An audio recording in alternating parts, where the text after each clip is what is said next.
Journos continue to cope and seethe as Star Wars the Troglodyte, Acolyte, continues to tank in user review scores. It has hit rock bottom.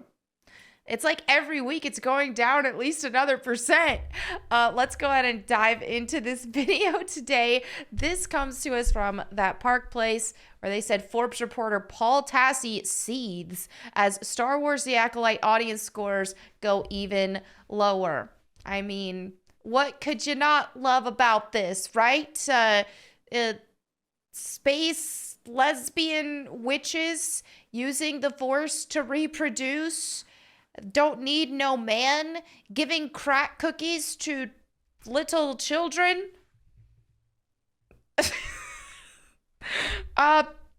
Yeah. All right. Forbes writer Paul Tassi is not happy that audiences and viewers are rejecting The Acolyte, claiming that the low audience score is embarrassing for the audience scorers. Oh, it's embarrassing for, I didn't do this.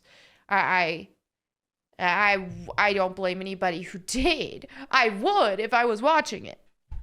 But the clips alone seems pretty valid for me. Okay, so this television show series, Disney Plus series, gets bad audience reviews. The customers, okay? These are the people who need to like it for it to be a success, not the critics, right? The only point of a critic is to help the users assess whether or not they will watch something or not. But if something is a success, it is entirely on the audience. So in this case, the customer. And this journo dude is mad saying, oh, these customers should be embarrassed for not consuming and liking this product. All right. I guess we are obligated to be happy customers because Paul Tassi said so. I'm bummed too, because this is like the Squid Game dude, is it not? And I love Squid Game. Love it. And I really liked him. He deserved better. I hope they paid him well. And he was able to just be like, okay, I got a check. We're good. All right, so the Rotten Tomatoes audience score for Star Wars The Acolyte currently, see this at the time of writing this, which I believe was yesterday, which is when the new episode dropped. This drops on Mondays, am I right? Or is it Sunday? I think it's Mondays. And so as of today, on Tuesday, it's at 14%, so it's even lower. Looks like, okay, tomato meter hasn't changed at all. Yeah, 14%. Woo! All right. Following the release of 3 episodes, the average rate. Yeah, did we get a new episode? Maybe that's why I haven't seen any clips or anything. I don't know. I thought the 3rd episode was that lesbian witch thing. I was waiting for more cringe to show. I was like, I am ready to show more cringe. Maybe it was that boring. I couldn't even get a cringe clip. On IMDb, the show's rating sits at 3.6. It has an unweighted mean of 3.1, and the majority of all votes, 55.2%, are 1 out of 10. So Tassi claims viewers are review bombing the show writing. Viewers have now mobilized a fleet of TIE bombers to obliterate user scores of The Acolyte wherever possible, namely on Rotten Tomatoes and IMDb. Not only does he claim it's review bombing, but he rejects any notion that audiences and viewers think the show is objectively terrible, which it is. He declares, "No, I am not going to entertain a debate that is not review bombing. A 15% score is barely more than a third of the last most controversial Disney Star Wars project, The Last Jedi." His evidence is that a majority of votes on IMDb are scores of 1 out of 10, and that the show has received more reviews than previous Star Wars shows on Rotten Tomatoes. However, this does not hold water on IMDb, given, as seen above, the Acolyte has 49,000 reviews.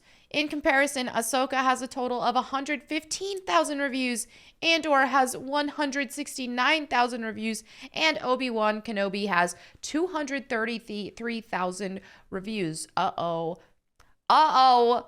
Numbers, facts, data.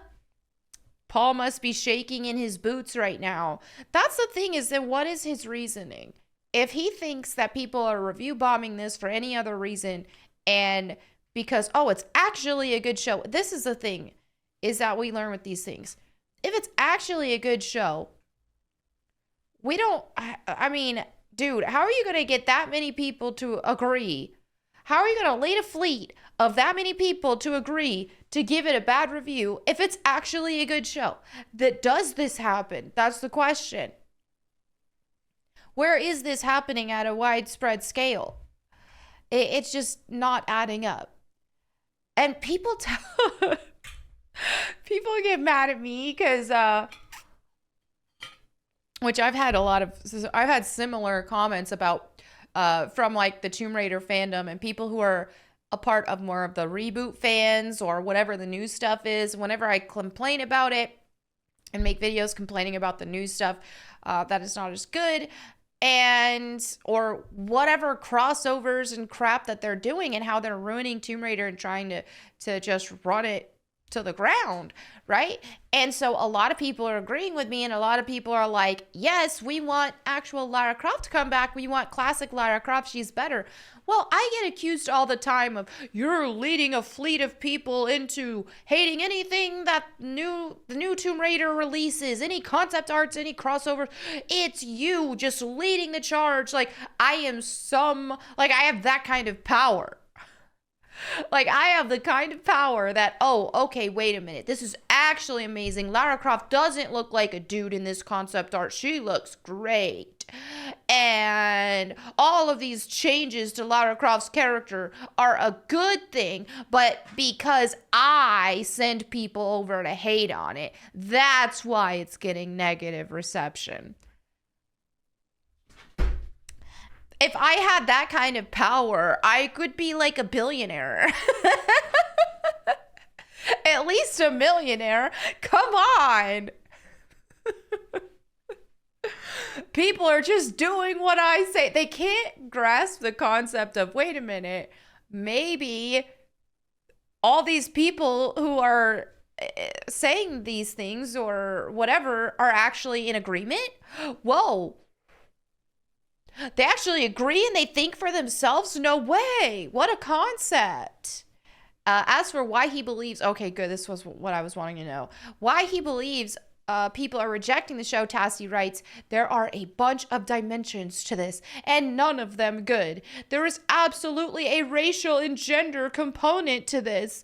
A clip from star Amanda Stenberg about making white people cry, that was cringe, was shared tens of thousands of times online, taken out of context from an interview years earlier about her film, The Hates You Give. I mean, in what context is it okay to say, I want to see a whole race of people cry?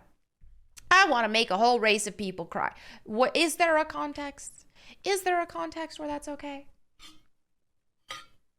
Showrunner Leslie Headland has starred in many YouTube thumbnails lambasting the woke nature of the series, but also it allegedly breaking canon, which it does. I mean, the whole concept of all of these witches using the Force and how they can reproduce with the Force and all of that, completely detracting away from Anakin and what part of what made him special.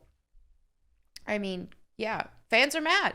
Hilariously, Tassie then admits that people don't like the show because they believe it is lore-breaking on a number of levels, from the way it portrays the Jedi as space cops to how it's described how the twins of Asha and May were created by Mother Anastasia, likely through dark and unnatural means. So he claims he's not going to entertain that it's not review bombing, but then provides legitimate reasons for why people are actually disliking the show. As for why Tassie is really upset, it goes back to his accusations of the criticisms having a racial and gender component. He's upset because Star Wars fans reject a woke ideology that he clearly wants people to embrace. He makes this abundantly clear in his conclusion.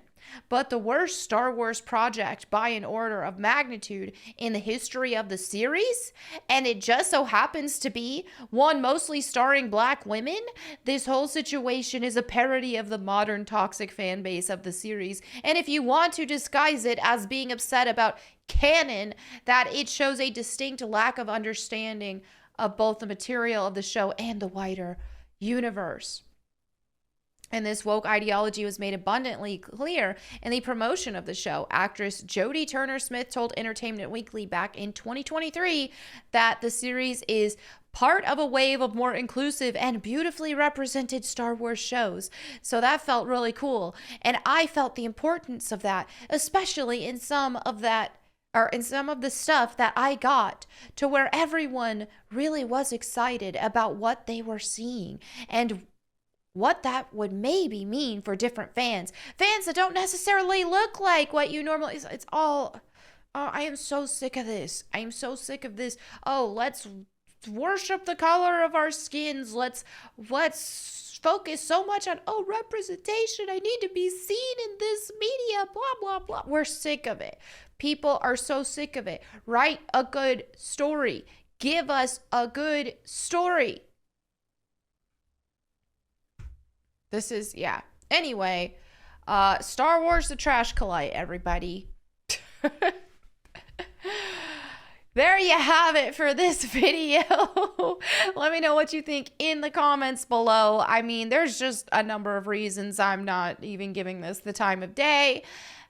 A lot of it being the woke ideology behind it. That makes people like Paul mad because that's his religion, and he believes that people should be embracing all of that ideology or whatever. And for me, that's just like, okay, dude, so you don't care about Star Wars. You're not saying you care about it being a good story. It's just about the message. And that's what is a huge problem with a lot of our entertainment now, and we're sick of it. So a lot of it is just indoctrination of this ideology. It's in everything.